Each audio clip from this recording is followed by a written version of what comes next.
Dans le cabinet médical aux murs crème et aux étagères chargées de dossiers jaunis. Sous le ciel gris de Paris qui martelait les vitres comme un reproche incessant.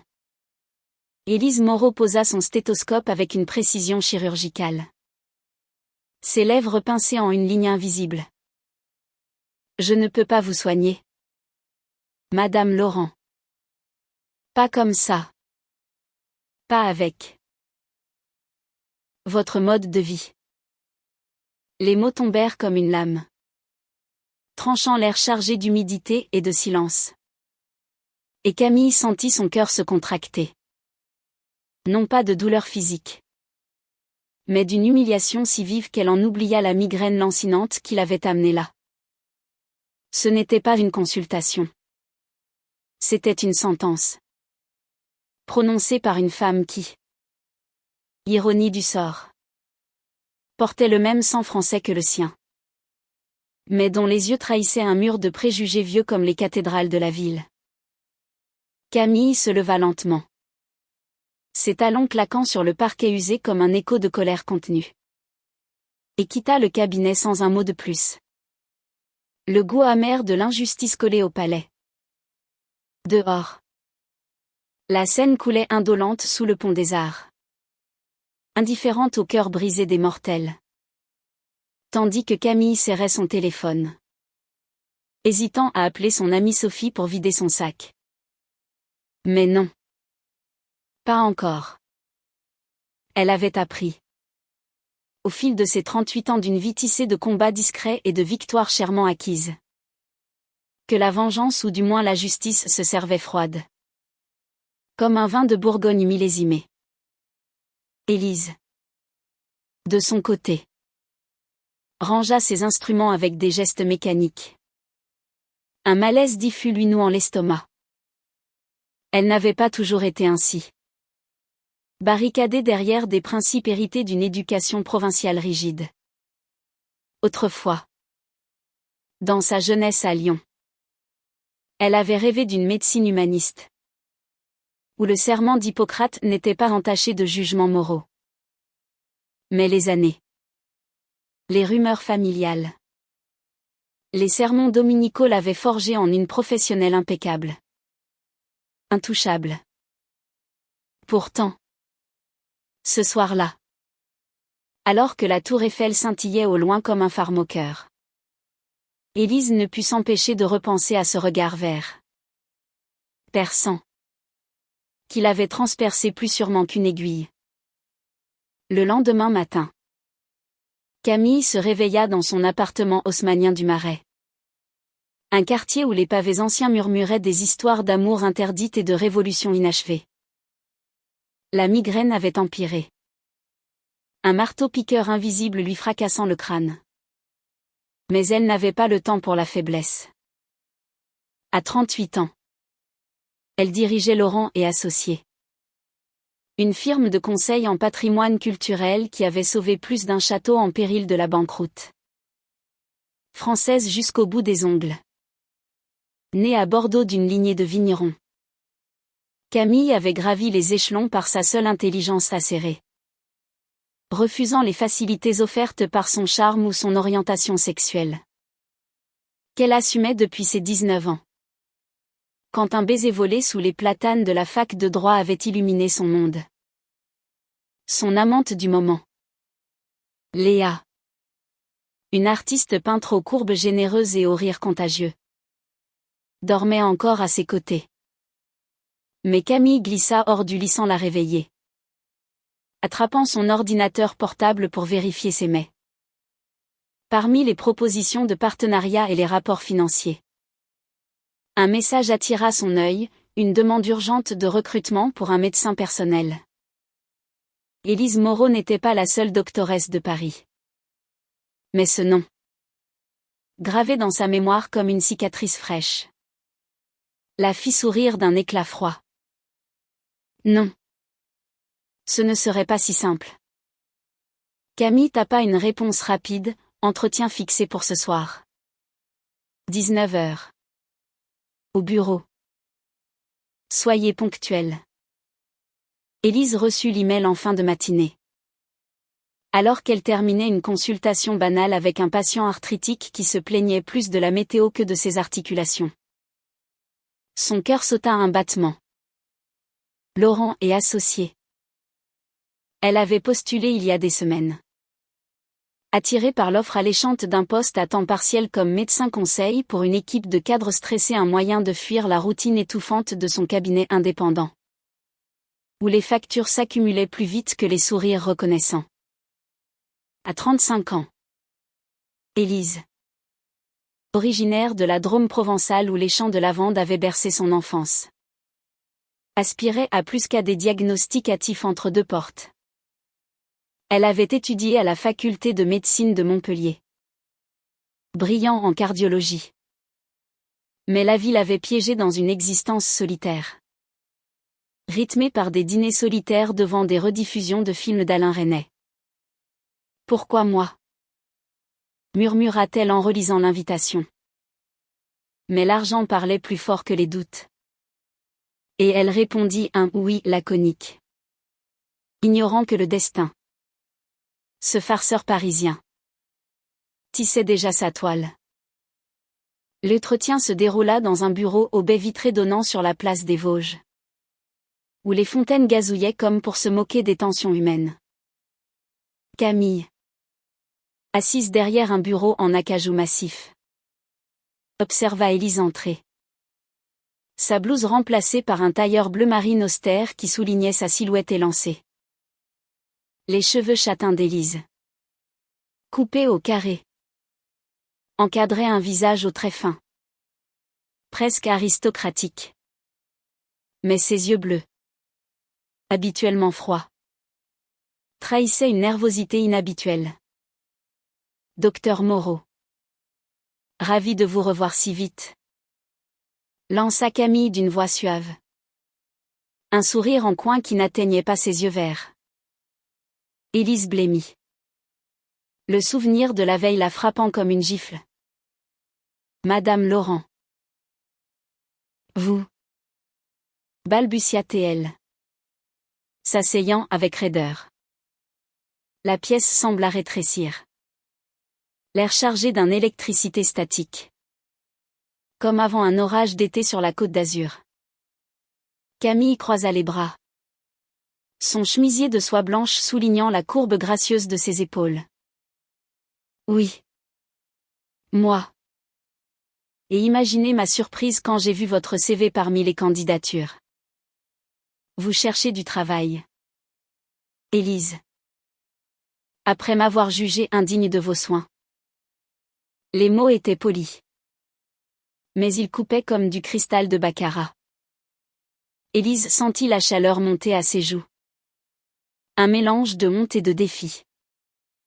C'était une erreur professionnelle.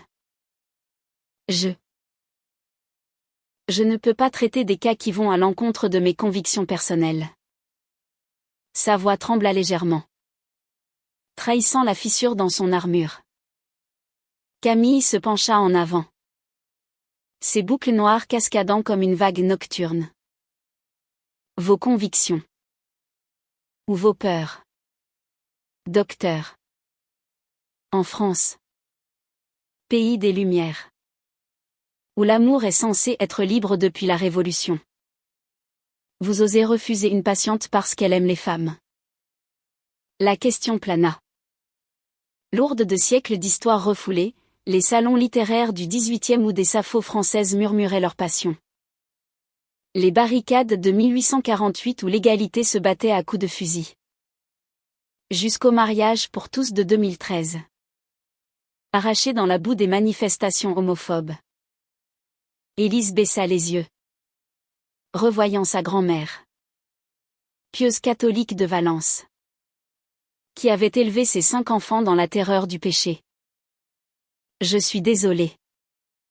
Murmura-t-elle enfin. Mais les mots sonnaient faux. Écho d'une excuse apprise par cœur. Camille ne répondit pas immédiatement. Elle observa cette femme devant elle, Élise. Si rigide. Si française dans sa quête de perfection morale. Avec ses origines provençales qui sentaient encore le thym et le regret. À 38 ans.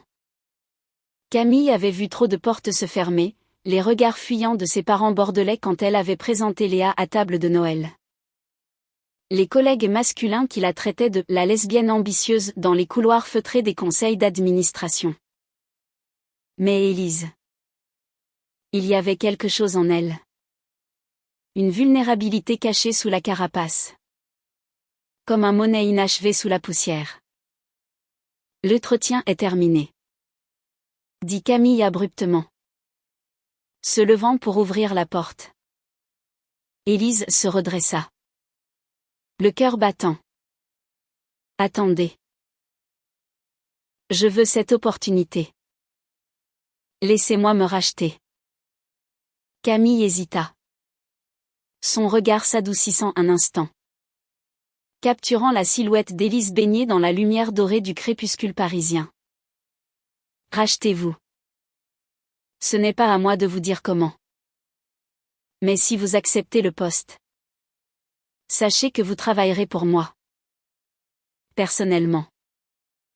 Élise hocha la tête, ignorant que ce « oui » la plongerait dans un tourbillon où ses certitudes fondraient comme neige au soleil de juillet. Les jours suivants furent un ballet tendu de silence et de regards volés. Élise intégra l'équipe de Laurent et associée comme médecin conseil. Installée dans un petit bureau adjacent à celui de Camille, où les murs étaient tapissés de photos de sites historiques sauvés, le château de Chenonceau avec ses jardins symétriques. Miroir des amours secrètes de Catherine de Médicis. Chaque matin, Élise arrivait à 8 heures précises. Son café noir à la main, évitant les ascenseurs bondés pour grimper les escaliers. Comme pour punir son corps de ses faiblesses passées. Camille, de son côté, multipliait les réunions. Son agenda rempli de négociations pour un projet de restauration du Louvre. Mais ses pensées déviaient souvent vers la porte close de la salle de consultation. Léa remarqua le changement. Tu parles d'elle tout le temps. Ma chérie. Cette doctoresse qui t'a blessée. Pourquoi l'avoir embauchée? Camille. Allongée sur le lit king size de leur loft, caressa les cheveux roux de Léa. Parce que la haine ne guérit rien. Léa. Et peut-être. Parce qu'il y a quelque chose en elle qui me touche. Léa rit doucement. Mais une ombre passa dans ses yeux. Leur relation. Passionnée mais usée par 5 ans de routine. Craquelait comme une fresque Renaissance. Un soir de mi-octobre. Alors que les feuilles des marronniers de la place des Vosges tourbillonnaient dans un vent frisquet. Élise fut appelée en urgence dans le bureau de Camille. J'ai mal à la tête. Encore. Grogna Camille. Affalée dans son fauteuil. Les tempes pressées entre ses doigts. Élise entra. Son kit médical sous le bras. Et pour la première fois, elle posa les mains sur elle sans hésiter, un toucher léger sur la nuque. Mesurant la tension artérielle avec une douceur inattendue. Respirez profondément, murmura Élise. Son souffle chaud effleurant l'oreille de Camille. Le silence s'étira, chargé d'une intimité nouvelle. Et Camille sentit un frisson la traverser. Non pas de douleur, mais d'un désir naissant. Interdit. Pourquoi m'avez-vous embauché? Vraiment? Demanda Élise en retirant le brassard. Ses doigts s'attardant une seconde de trop sur le poignet de Camille. Celle-ci leva les yeux. Verts comme les prairies de Normandie. Pour vous forcer à voir. À voir que l'humanité n'est pas une liste de cases à cocher. Élise recula. Le cœur en tumulte. Ce soir-là. Rentrant chez elle dans son petit appartement du 15e arrondissement. Elle fouilla dans ses tiroirs et trouva une vieille photo, elle. À 25 ans. Enlacée avec une camarade de promo. Un baiser furtif lors d'une soirée arrosée. Elle l'avait brûlé. Par peur. Par conformité. Les larmes coulèrent. Chaudes. Libératrices. Le drama s'intensifia quand Léa confronta Camille lors d'un dîner aux chandelles au Procope. Le plus ancien café de Paris. Où Voltaire avait jadis trinqué à la liberté. Tu la regardes comme si elle était la première femme que tu vois. Accusa Léa. Sa voix brisée par la jalousie. Camille posa sa fourchette. Le foie gras intact sur son assiette. Léa. Notre amour a été beau. Mais il s'essouffle. Élise. Elle me défie. Elle me guérit d'une blessure plus profonde que tu ne l'imagines. Les mots blessèrent Léa. Qui quitta le restaurant en larmes. Laissant Camille seule avec le fantôme des amours perdus. Dehors. La pluie fine de Paris enveloppait les passants comme un voile de mélancolie. Et Camille marcha jusqu'au Pont-Neuf. Où elle s'appuya à la rambarde. Contemplant les reflets tremblants des lumières sur l'eau. Elle pensa à Élise. À cette femme qui, sous ses airs austères, cachait peut-être un cœur prêt à s'ouvrir. Comme les roses du jardin du Luxembourg au printemps. Élise. Quant à elle, sombra dans une nuit d'insomnie. Hantée par des rêves où elle soignait Camille non pas avec des médicaments, mais avec des caresses volées dans les couloirs sombres du musée d'Orsay. Au matin, elle arriva au bureau les traits tirés. Et trouva Camille l'attendant avec un café fumant. Parlons. Élise. Pas en tant que patronne et employée. Mais en tant que femme. Elles s'installèrent dans la salle de pause. Une pièce cosy au fauteuil club et aux livres d'art empilés. Élise raconta tout, son enfance étouffante. Sa peur de l'exclusion. Le baiser effacé de sa mémoire. Camille écouta. Les larmes aux yeux. Et prit sa main. En France. Nous avons conquis le droit d'aimer qui nous voulons. Mais conquérir soi-même. C'est la vraie bataille. Leur étreinte fut timide. Un effleurement de doigts qui fit jaillir des étincelles. Et Élise sentit les murs de ses préjugés s'effriter. Mais le destin, cruel comme un scénario de Truffaut, réservait encore des rebondissements. Une semaine plus tard, lors d'une conférence sur le patrimoine au Palais du Luxembourg, Camille s'effondra sur scène. Sa migraine se muant en crise aiguë. Élise, présente en tant que médecin de l'entreprise, se précipita, ignorant les flashs des photographes. Dans l'ambulance hurlante à travers les boulevards embouteillés. Élise tint la main de Camille, murmurant des mots d'encouragement en provençal. Sa langue maternelle. À l'hôpital Necker. Les diagnostics fusèrent, stress chronique. Aggravé par un traumatisme refoulé. C'est vous qui m'avez sauvé. Le jour où vous m'avez rejeté. Souffla Camille une fois stabilisée. Sa voix faible mais chaude. Élise. Épuisée. Posa un baiser sur son front. Non. C'est vous qui me sauvez. Chaque jour. Leur romance fleurit dans les interstices de la vie parisienne, promenade main dans la main le long de la Seine au crépuscule. Dîners improvisés avec des croissants chauds du la durée. Nuit passionnée où les corps s'entremêlaient comme les vignes de Bordeaux. Léa. Après une période de deuil, trouva la paix en repartant peindre en Provence. Laissant Camille libre. Élise démissionna de son ancien cabinet. Se consacrant pleinement à son rôle chez Laurent et Associés. Mais surtout à cette femme qui avait transformé sa haine en amour. Lors d'une soirée d'été sur les toits de Montmartre. Sous un ciel étoilé comme une toile de Van Gogh. Élise mit un genou à terre. Un anneau simple en or à la main. Camille Laurent. Voulez-vous me guérir pour toujours? Les larmes coulèrent. Rire et sanglots mêlés.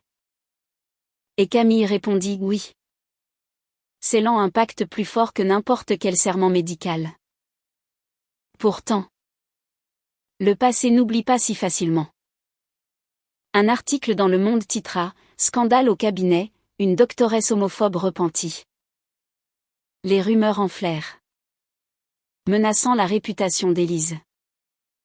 Camille, farouche protectrice, organisa une conférence de presse où Élise s'exposa.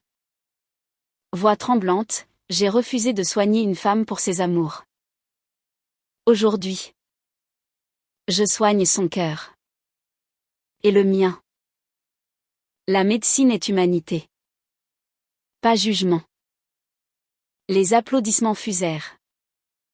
Et les préjugés s'effritèrent un peu plus dans l'air chargé d'espoir de Paris. Le soir fatidique où tout avait commencé. Camille avait renvoyé Élise non par vengeance, mais par un acte de grâce, en lui offrant une seconde chance. Et Élise, à son tour, avait renvoyé ses démons, choisissant l'amour sur la peur. Dans leur appartement du Marais, enlacée devant la fenêtre donnant sur les lumières de la ville, elle contemplait l'avenir. Paris, éternelle amante capricieuse, veillait sur elle, rappelant que même dans les ombres des préjugés, l'amour lesbien pouvait renaître. Flamboyant et indomptable.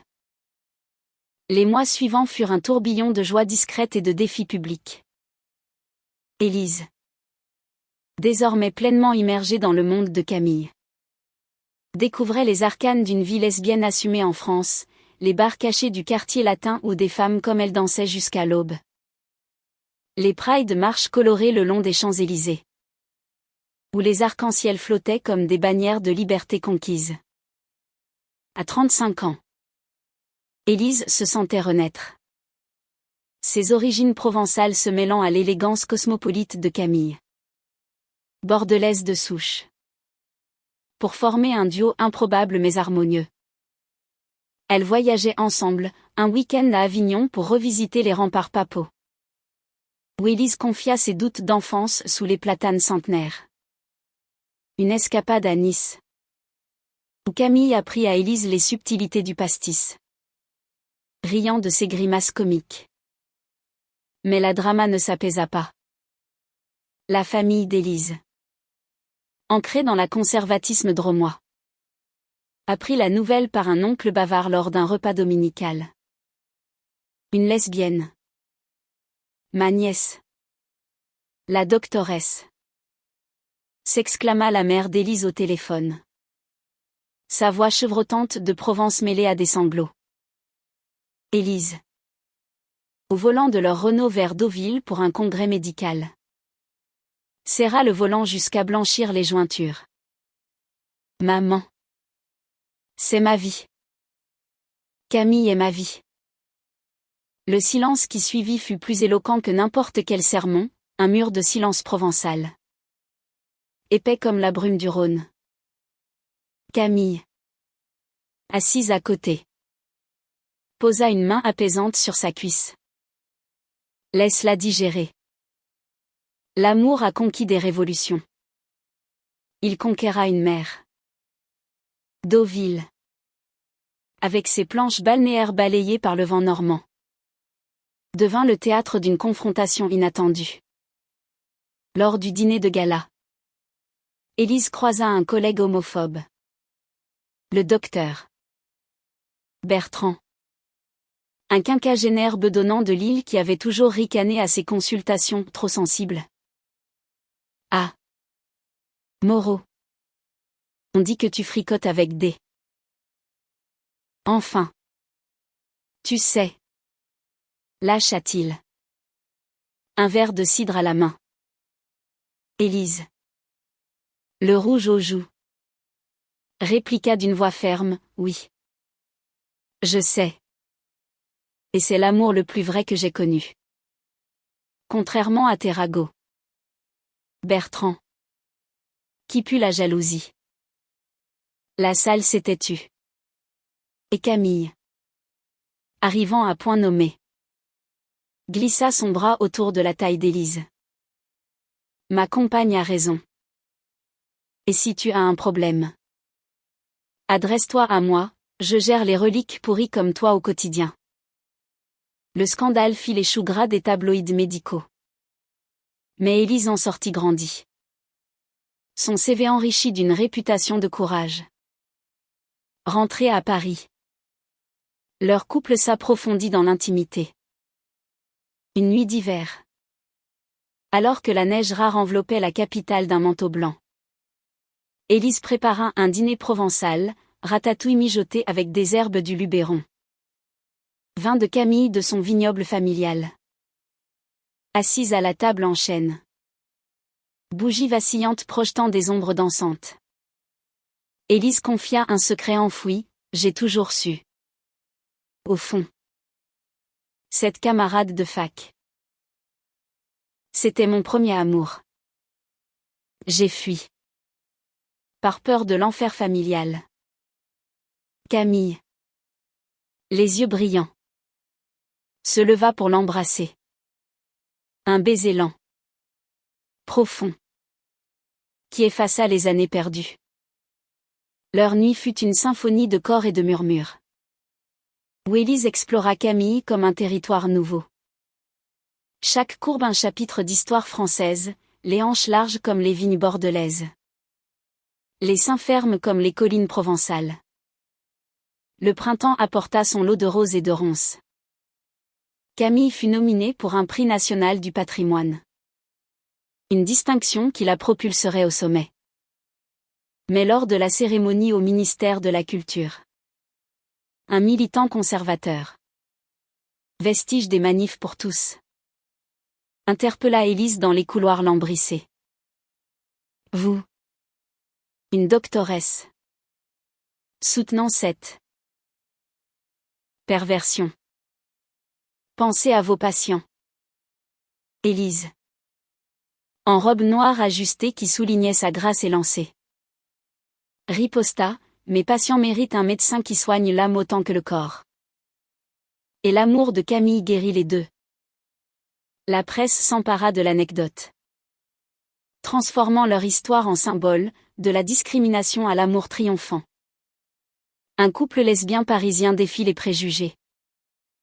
Pourtant, la crise majeure survint quand la mère d'Élise débarqua sans prévenir. Valise à la main. Dans leur appartement du Marais. Je viens voir de mes yeux. Déclara-t-elle. Son accent chantant de Valence masquant une peur viscérale. Camille. En tailleur pantalon impeccable. L'accueillit avec un thé à la bergamote. La soirée fut un chant de mine, question sur la normalité. Regard fuyant vers les photos de Léa encore accrochées. Élise. Au bord des larmes. Défendit son choix, maman. Camille est française comme toi. Comme moi. Elle boit du pastis. Adore Daft Punk. Et sauve notre histoire. La mère. Touchée par la vulnérabilité de sa fille. Craqua enfin, j'ai peur pour toi. Ma chérie. Le monde est cruel. Camille intervint doucement, le monde l'est. Mais l'amour le rend supportable. Au matin. En repartant. La mère serra Élise dans ses bras. Murmurant, sois heureuse. C'est tout ce que je veux. Leur amour. Ainsi éprouvé. S'épanouit en projets concrets. Élise lança un programme de sensibilisation à l'homophobie dans les cabinets médicaux. En partenariat avec Laurent et Associés. Finançant des ateliers dans les facs de médecine de province. Camille. Inspirée. Intégra des clauses LGBTQ+ dans ses contrats de restauration, préservant non seulement les pierres, mais les histoires d'amour gravées dans elles comme celle de Marie-Antoinette et sa favorite. Lors d'un voyage à Versailles, elles marchèrent dans les allées du Petit Trianon, main dans la main, imaginant les fantômes des reines rebelles. L'été les trouva à Bordeaux, chez les parents de Camille, qui, contrairement aux siens, avait accueilli Élise comme une fille prodigue, dîner de magret de canard. Promenade dans les vignes où Camille raconta ses premiers émois lesbiens. Cueillant des raisins sous le soleil couchant. Ici, j'ai appris à aimer sans chaîne, dit-elle, grimpant sur une échelle pour Élise. Leur baiser, sucré de mou, fut un serment païen, célébrant la terre française nourricière. Mais le climax approchait. Une ancienne patiente d'Élise, blessée par un refus similaire, porta plainte pour discrimination, ravivant le scandale initial. Les médias assaillirent leurs portes, la doctoresse repentit face à son passé. Élise, soutenue par Camille, témoigna au tribunal de Bobigny. Voix claire, j'ai péché par ignorance. Aujourd'hui, je répare. Le juge, une femme aux yeux perçants, prononça une relaxe conditionnelle avec formation obligatoire. Mais le vrai verdict fut dans les yeux de Camille, fierté infinie. À l'automne, Paris revêtit ses couleurs ocre. Et leur couple affronta une épreuve intime, Élise découvrit qu'elle était enceinte. Suite à une brève relation hétéropassée. Un fantôme de sa vie d'avant. Un enfant. Avec mon passé. Paniqua-t-elle. Lors d'une promenade sous les arcades de la rue de Rivoli. Camille s'arrêta net, posant ses mains sur le ventre encore plat d'Élise. Cet enfant sera nôtre. Adopté par notre amour. Baptisé dans la Seine si tu veux. Élise pleura. Libérée. Et elles décidèrent d'assumer, une famille arc-en-ciel. Moderne et française. La nouvelle fit l'effet d'une bombe bienveillante. La mère d'Élise, adoucie par le temps, offrit un berceau provençal sculpté. Les parents de Camille organisèrent une baby shower dans leur château bordelais, avec des drag queens pour animer. Mais la presse, toujours affamée, titra « Le couple lesbien et l'héritier surprise, utopie ou scandale ».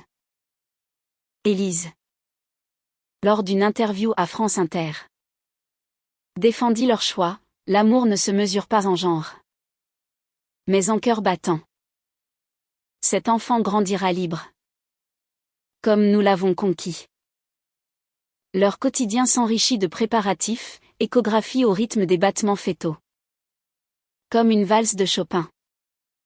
Nuit où Camille lisait des contes lesbiens à voix haute, inventant des héroïnes guerrières. Élise, rayonnante, reprit ses consultations avec une empathie nouvelle, soignant une jeune lesbienne trans avec une tendresse qui la rachetait aux yeux de tous. Hiver venu. La naissance approcha. Et une tempête de neige isola Paris. Coincée chez elle, Élise et Camille se racontèrent leur vie, Élise, petite fille rêvant de stéthoscope sous les oliviers. Camille, adolescente cachant ses posters de Madonna pour éviter les foudres paternelles. Leur amour, forgé dans le refus, devint un havre, ponctué de rires et de caresses. Le jour J, à la maternité Port-Royal, Élise accoucha d'une fille, prénommée Amélie, en hommage à la France des amours simples. Camille coupa le cordon. Larmes aux yeux, bienvenue. Petite Parisienne libre. La nouvelle fit le tour du monde médical. Symbole d'inclusion. Mais le passé rôdait encore. Le docteur Bertrand, rancunier, diffusa des rumeurs sur l'instabilité d'Élise, menaçant son poste. Camille, furieuse, lança une enquête interne, révélant ses propres préjugés. Bertrand fut licencié. Et Élise promue chef du département santé. Printemps fleuri. Amélie grandit entre les biberons et les promenades au jardin des Tuileries. Leur famille s'agrandit d'amis, Sophie. L'ex d'un soir devenu témoin. Léa. Revenue peindre leur portrait. Un tableau exposé au salon d'automne. L'été les ramena à la mer, Deauville. Où tout avait basculé. Sur la plage. Amélie gazouillant. Élise murmura, « Tu m'as renvoyé vers la vie. » Camille sourit, « Et toi ? Tu m'as guéri. » Leur histoire inspira un documentaire. Renvoi d'amour. Projeté au Festival de Cannes. Élise, en robe rouge, serra la main de Camille sur le tapis rouge, de la haine à l'éternité. Des années passèrent. Amélie grandit en une ado fière. Militant pour les droits. Élise devint prof à la fac. Enseignant l'éthique inclusive. Camille élargit son empire. Sauvant le Mont-Saint-Michel des inondations. Un soir d'octobre. 20 ans après le refus. Elles se marièrent civilement au Marais. Entourées de la ville qui les avait vues naître. Je t'aime. Ma patiente rebelle. Jura Élise. Et toi? Ma doctoresse sauvée. Répondit Camille.